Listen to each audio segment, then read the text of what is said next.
오히려 에 투자를 하면 리스크가 조금 없다는 말씀. 좋은 작품을 만나기만 하면 저는 사야 된다고 생각합니다. 그 작품 시작은 5억이었어요. 마음 아프지만 국내에서 수출이 금지됐고. 안녕하세요. 고미술 전문 소개 채널 마이아트 스토리 관식이 누나입니다. 그리고 옆에는 돈상구님 모셨어요. 고미술 전문 채널이니까 고미술 돈 전문. 둘 다 하고 싶습니다. 지금 이대로 더 떨어질 수 없는 완벽한 산업은 이것밖에 없습니다. 이제 저번 시간에 저희가 KNT 아트테크 이렇게 이름 붙여보았는데요. 아트테크 이야기는 많은데 이 아트테크 도대체 어디서부터 시작해야 되는지 혹시 돈성구님 알고 계실까요? 준비를 했습니다. 오, 아주 격조 높은 고미술에 테크라는 말을 붙이니까 상당히 불쾌하긴 하지만 그래도 우리나라 문화재가 싸면 안 되잖아요. 돈이 되는 것만 집중적으로 말씀드리겠습니다. 지금 아까부터 너무 궁금한 게 네. 돈상구님이 이런 직사각형의 요만한 상자를 가져오셨어요. 혹시 소개해 주실 수 있을까요? 네, 소개해 주려고 가져왔으니까 조심스럽게 풀어볼까요? 네, 부탁드립니다. 도자기를 담는 박스를 끈으로 묶은 것을 해체했습니다. 이건 특별히 이중 박스로 되어 있고요. 와, 예쁜 보자기에 쌓여 있네요. 들어보도록 하겠습니다. 네, 헉, 기대됩니다. 짠.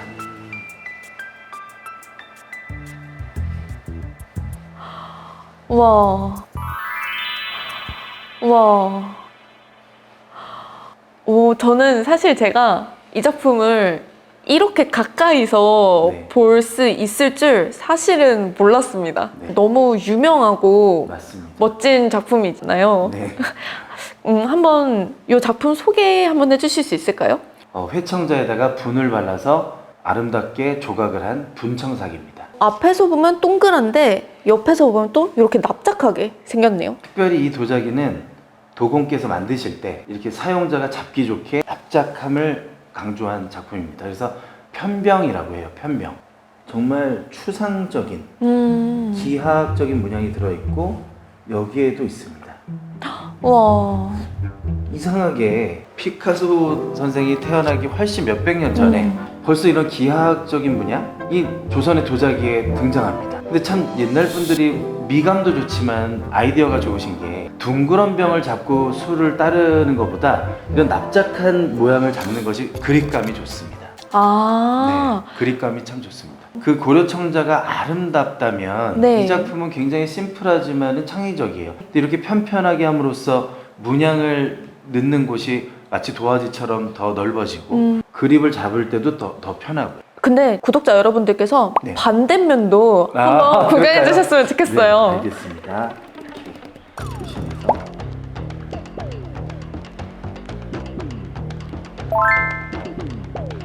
이렇게 한 작품으로 두 개의 효과를 낼 수가 있는. 그럼 앞뒷면의 문양이 다르게 돼 있는 거죠.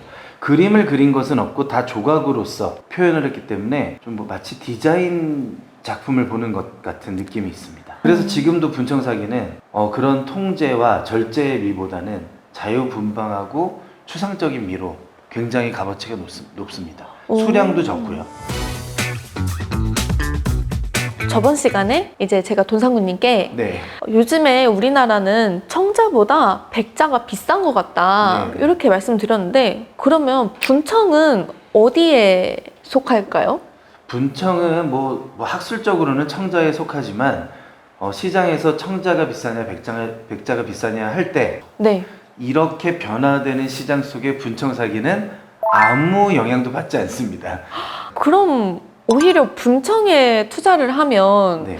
리스크가 조금 없다는 말씀이실까요? 좋은 작품을 만나기만 하면 저는 사야 된다고 생각합니다. 와, 네. 크리스티 옥션에서 오. 이것과 너무 유사한 한 작품이 35억 원에 낙찰됐어요. 이게 만약에 35억이 가치가 있다라고 이제 저희가 가정을 해보면 네. 35억 도자기 못 사지 않습니까? 네. 저처럼 20대 후반, 30대 초반 요 정도의 사람들이 고미술로 아트테크를 좀 시작하고 싶다 하면 좀 추천해 주실 만한 그런 작품의 종류나 이런 것들이 있을까요? 해외 시장에 나온 분청사기는 그 35억 이상을 들여야 막 경합이 돼야 한국으로 가져올 수 있었어요. 그런데 이 작품은 지금 국내에 있잖아요. 네. 국내에 있는 것은 해외에 팔질 못하죠.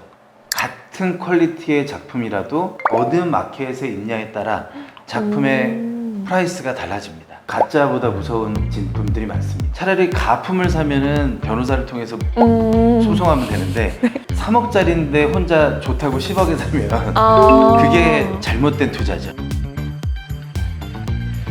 그 크리스티에서 낙찰된 작품이 35억이었다. 네. 여기서부터 이제 이 작품의 가격을 시작해 보아야겠네요. 지난 시간 청자의 가격을 매길 때랑 똑같이 네. 가장 맥스의 가격을 제시해 드렸고 그 다음에 이 작품이 그 작품에 비해서 결여된 부분을 말씀드리고 여러분들이 같이 생각해 주시면 돼요. 오. 일단 35억까지 경쟁됐던 것은 네. 분청사기의 최상급을 너무나 좋아하는 일본인들과 뉴욕 시장에 나온 것을 경합했기 때문입니다. 근데 이 작품은 지금 서울에 있죠. 네. 가지고 나가서 팔 수 없잖아요. 네. 문화재 보호법에 의해서. 네. 두 번째는 그 작품과 이 작품이 결을 같이 하지만 좀 더 추상적이고 디자인적인 게 그 작품이 좀 더 강하다.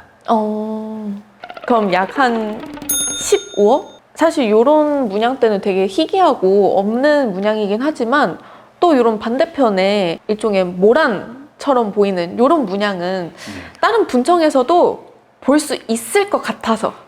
너무 평범하기 때문에 15억이나 가는군요.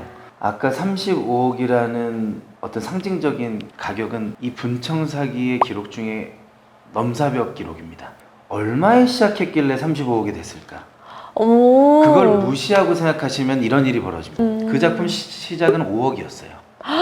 마음 아프지만 국내에서 수출이 금지됐고 외국인들한테 팔 수 없는 것 때문에 동일 조건의 옥션에 나온다면 한 2억쯤 나와야 돼요. 한 7억 밑으로는 낙찰이 안 될 것 같아요. 한 7억에서 한 12억 사이 7억에서 정도일 것 같아요. 12억 사이. 너무 억울하지만 근데 우리나라 안에서 마켓에 갇혀 있다는 것 때문에 많은 저평가를 받습니다. 그래서 분청사기는 90년대나 지금이나 떨어지지도 않고 올라가지도 않은 안전채권이라도 할 수 있는 겁니다.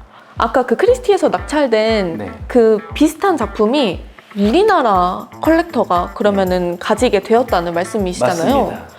저는 우리나라 컬렉터들에 대한 얘기를 돈상구님과 다음에 좀 해보고 싶어요. 지금 제가 생각나는 것만 해도 유명한 컬렉터 하면 삼성의 이건희 회장, 그렇죠. 또 굉장한 고미술 컬렉터이니까요. 맞습니다. 다음 시간에는 그러면 그 주제로 돈상구님과 또 재밌게 이야기 나눠보겠습니다. 좋습니다. 그럼 저희 다음 시간에 또 뵙겠습니다. 감사합니다. 관심 많이 가져주세요.